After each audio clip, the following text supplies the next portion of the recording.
नमस्कार दोस्तों, स्वागत है आपके अपने YouTube चैनल बिहार सिनेमा पर, जहां आपको मिलता है भोजपुरी फिल्म इंडस्ट्री का हर ताज़ा अपडेट, गाने, मूवी न्यूज़ और सितारों की खबरें सबसे पहले और सबसे भरोसेमंद अंदाज में। दोस्तों, आज बहुत बड़ी खबर लेकर आए हैं। 13 जुलाई को भोजपुरी सुपरस्टार खेसारी लाल यादव की नई फिल्म का ऑफिशियल अनाउंसमेंट हो चुका है।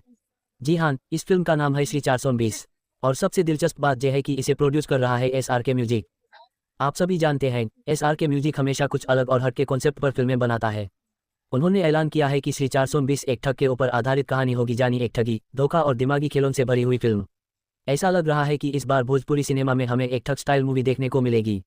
दोस्तों, SRK म्यूजिक की खासियत यह है कि ये हर फिल्म को बड़े लेवल पर प्रमोट करता है। चाहे पोस्टर हो, टीजर हो या गाने, इनका मार्केटिंग स्टाइल हमेशा अलग होता है।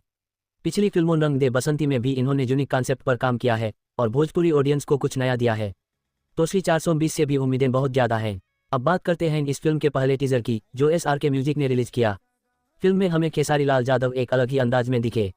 हीरोइन है मधु शर्मा, श्वेता मेहरा। बैकग्राउंड में गजब गाना बज रहल बा, ऐसा कोई अपना भी जिससे हमने ठगा नहीं, जो माहौल बना देता है। कुल मिलाकर टीजर देखकर लगता है कि फिल्म एक कॉमेडी ड्रामा पारिवारिक होगी, जिसमें ठगी की प्लानिंग, दिमागी गेम और जबरदस्त ट्विस्ट होंगे। धन्यवाद। राहुआ लोग इनके वीडियो पसंद आए हो के तो वीडियो लाइक कर